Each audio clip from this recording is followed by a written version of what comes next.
ياه، ده انت لسه هتشوف من الدنيا دي ياما. هتحب وهتتحب، وهتسيب وهتتساب، وهتتعشم في ناس وهيخذلوك وهيكسروا بخاطرك. وبعد ما كنت بتدعي ربنا انه يديم لك ناس في حياتك، هتدعي ربنا انك تنساهم ويخرجوا بره حياتك. واللي كان اقرب حد ليك هيبقى زي الغريب، والغريب هتقرب له ويقرب لك. واللي كنت بتجري عليه اول ما تشوفه خلاص مش هتحس بأي لهفة من ناحيته. وكل اللي كان شاغل بالك وباني عليه حياتك، والدنيا هتجبرك عليه نسيانه. وهتلاقي الحياة فجأة أخدت منك الثقة، بقيت خايف من كل اللي حواليك. هتخاف تقرب من حد أو حتى حد يقرب لك.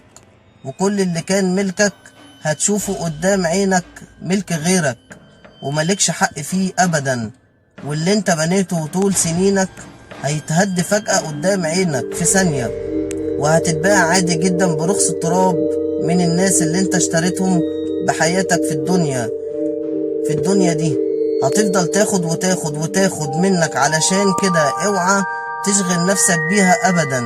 ودايما خلي ثقتك في ربنا سبحانه وتعالى وبس. كل حاجة بتعملها اجرها عند ربنا علشان تعرف تعيش.